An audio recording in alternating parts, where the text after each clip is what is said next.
ကျွန်တော်ဒီနေ့ဗီဒီယိုလေးမှာတော့ဗောနော်ကျွန်တော်ဒီလူတွေရဲ့ဒီ attitude လို့ခေါ်တယ်ဗောနော်ဒီစိတ်နေသဘောထားတွေနဲ့ပတ်သက်ပြီးတော့ကျွန်တော်မြောက်ပေးခြင်းတယ်ဗောနော်ကျွန်တော်တို့အခုလက်ရှိဒီ hospitality industry မှာဆိုလဲဒီ attitude ကအရန်ဟိုမှာအရေးကြီးတယ်ဗောနော်ဘာလို့ဆိုတော့ကျွန်တော်တို့ဒီ quality ရှိတဲ့လူတွေဗောနော်နေရာတိုင်းမှာရှာလို့ရတယ်ဒါပေမဲ့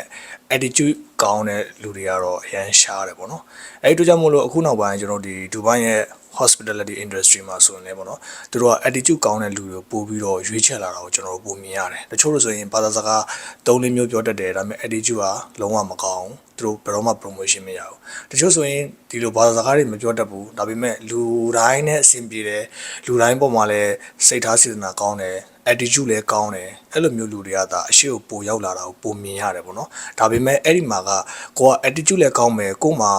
ဒီကို career နဲ့ပတ်သက်တဲ့ဒီ skill တွေလည်းကို့မှာရှိနေမယ် language တွေလည်းပို့ပြီးတော့အားသာနေမယ်ဆိုရင်တော့ကို့မှာအဲ့ဒီချက်လက်တွေအားလုံးရှိမယ်ဆိုရင်တော့ကိုကတခြားလူတွေတဲ့